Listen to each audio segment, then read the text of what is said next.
বয়ানী সাহেবের গালি দিলে আমার ভালো লাগে, আপনাদের কাছে অনেক মোটিভেশনাল বক্তা ভালো লাগে, কিন্তু আমার কাছে বয়ানী সাহেব ভালো লাগে। কেন জানেন?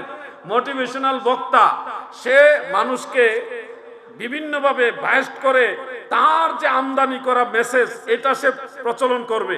আর বয়ানী সাহেবদের মতো যারা আলেম তারা বাইরের কোনো এজেন্ডা বাস্তবায়ন করবে না।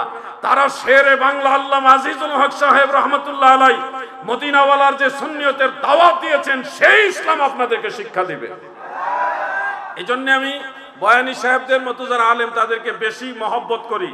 যারা আকীদার ব্যাপারে কাউকে চিনে না, আকীদার বিপরীতে যেই দাঁড়াবে তাকে চিনে না, ছাড় দেয় না, এগুলি হলো একেবারে মানে টাটকা নির্ভেজাল সুন্নি। এইখানে গিয়ে আত্মীয়কেও ছাড় দিবে না। এই ধরনের লোক যদি ময়দানে না থাকে তাহলে কোন সময় আমরা গুলালু সুন্নি হয়ে যাব ঠিক নাই।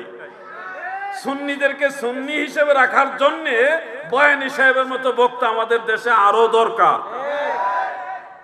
জাহাঙ্গীর হুজুরে আপনারা কে কত কিছু বলেন, ওনার অনেক দোষও আছে। জাহাঙ্গীর সাহেবের অনেক দোষও আছে, গুণও আছে। তবে ওই অনেক মোটিভেশনাল বক্তা যারা ওয়াহাবি খারিজিদের সাথে কুলাকুলি করে তাদের চাইতে আমার জাহাঙ্গীর হুজুর ভালো। এতে আপনি বেজার হইলেও হইতে পারেন, না খুশি হইলেও হইতে পারেন। কারণ সুন্নিয়তের দুঃসময়ে দুর্দিনে আকীদার জন্য সবার আগে যেই মানুষগুলি থাকবে তারাই হলো আমার অরিজিনাল সুন্নি বন্ধু। আমার দাদু ভাইরা, বিদআতের আলোচনা আপনাদের সামনে করছিলাম। তবে কথা যেহেতু নাম বলে ফেলছি জাহাঙ্গীর হুজুরের কথা, উনি যেন আরো সচেতন হন, আর একটু সতর্ক হন। কারণ ওনার অনেক কর্মকাণ্ড আছে যেগুলির কারণে মাঝে মধ্যে আমাদের একটু কথা শুনতে হয়। আমার ভাই মনে হয় আশা করি কিছুটা আরো সচেতন হবে।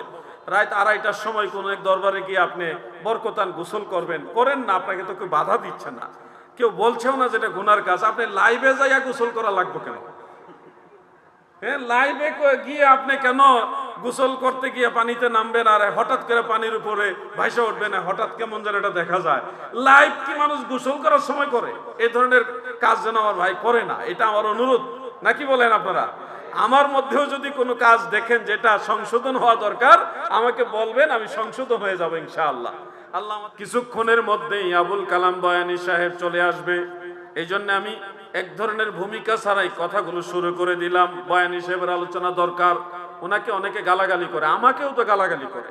যখন তার ব্যবসার মধ্যে হাত পড়ে, তার 2 নম্বর মালের মধ্যে ভেজাল যে আছে এটা আমরা ধরাই দিই মানুষকে, তখন তো এমনি আমাদের বিরুদ্ধে কিছু মানুষ খেপে ওঠে। এই জন্যে বয়ানী সাহেবের গালি দিলে আমার ভালো লাগে, আপনাদের কাছে অনেক মোটিভেশনাল বক্তা ভালো লাগে, কিন্তু আমার কাছে বয়ানী সাহেব ভালো লাগে। কেন জানেন? মোটিভেশনাল বক্তা সে মানুষকে বিভিন্নভাবে বায়াস্ট করে তার যে আমদানি করা মেসেজ এটা সে প্রচলন করবে। আর বয়ানী সাহেবদের মতো যারা আলেম তারা বাইরের কোনো এজেন্ডা বাস্তবায়ন করবে না। তারা শেরে বাংলা আল্লামা আজিজুল হক সাহেব রহমতুল্লাহ আলাই মদিনাওয়ালার যে সুন্নিয়তের দাওয়াত দিয়েছেন সেই ইসলাম আপনাদেরকে শিক্ষা দিবে। এই জন্য আমি বয়ানী সাহেবদের মতো যারা আলেম তাদেরকে বেশি মহব্বত করি। যারা আকীদার ব্যাপারে কাউকে চিনে না, আকীদার বিপরীতে যেই দাঁড়াবে তাকে চিনে না, ছাড় দেয় না, এগুলি হলো একেবারে মানে টাটকা নির্ভেজাল সুন্নি। এইখানে গিয়ে আত্মীয়কেও ছাড় দিবে না। এই ধরনের লোক যদি ময়দানে না থাকে তাহলে কোন সময় আমরা গুলালু সুন্নি হয়ে যাব ঠিক নাই। সুন্নিদেরকে সুন্নি হিসেবে রাখার জন্য বয়ানী সাহেবের মতো বক্তা আমাদের দেশে আরো দরকার। জাহাঙ্গীর হুজুরে আপনারা কে কত কিছু বলেন, ওনার অনেক দোষও আছে। জাহাঙ্গীর সাহেবের অনেক দোষও আছে, গুণও আছে। তবে ওই অনেক মোটিভেশনাল বক্তা যারা ওয়াহাবি খারিজিদের সাথে কুলাকুলি করে তাদের চাইতে আমার জাহাঙ্গীর হুজুর ভালো। এতে আপনি বেজার হইলেও হইতে পারেন, না খুশি হইলেও হইতে পারেন।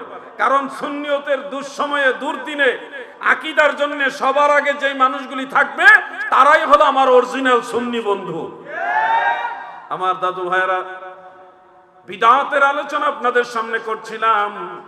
তবে কথা যেহেতু নাম বলে ফেলছি জাহাঙ্গীর হুজুরের কথা, উনি যেন আরো সচেতন হন, আর একটু সতর্ক হন।